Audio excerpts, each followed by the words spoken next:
தனுசு ராசி காலபுருஷ தத்துவத்துடைய 9ஆம் வீடு என்று சொல்லக்கூடிய தனுசு ராசி. தனுசு ராசிக்கு வாக்கிய பஞ்சாங்கப்படி தற்சமயம் 3ஆம் இடத்தில் சஞ்சரித்து வருகின்ற சனி பகவான் 4ஆம் இடத்திற்கு பெயர்ந்து அர்த்தாஷ்டம சனியாக அனுகிரகம் செய்வார். அதாவது தனுசு ராசியினுடைய ராசிநாதனே 7ஆம் இடம் என்று சொல்லக்கூடிய மிதுனத்திலிருந்து ராசியை நேரடியாக பார்ப்பது போக ராசியின் 8ஆம் இடம் சென்று குரு பகவான் ராசிநாதன் உச்சம் பெறுவார். அப்படி உச்சம் பெற்ற பிறகு ராசியினுடைய 12ஆம் வீடு, 2ஆம் வீடு, 4ஆம் வீடுகளை பார்ப்பார். இப்ப முதல்ல சனி பயிற்சிக்கு வருவோம்.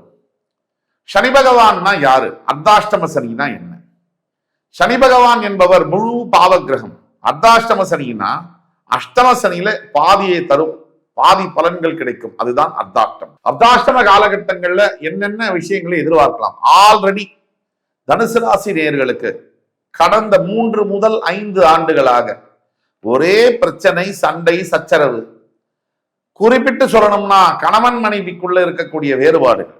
தனுசு ராசி என்பவர்களுடைய வாழ்க்கையில சட்ட சிக்கல்கள், போராட்டங்கள், சொத்துக்கான போராட்டங்கள், உரிமையை விட்டுக் கொடுக்கக்கூடிய நிலைமைகள், உரிமைக்கான போராட்டங்கள், குழந்தைகளுக்கான போராட்டங்கள், தன் உடல் நிலை பாதிப்புகள், ஆரோக்கியம் போய் தனக்கு மனசுக்கு பிடிச்சவங்க தன் வாழ்க்கையை விட்டு பிரியக்கூடிய இந்த பிரச்சனையெல்லாம் சந்திச்சு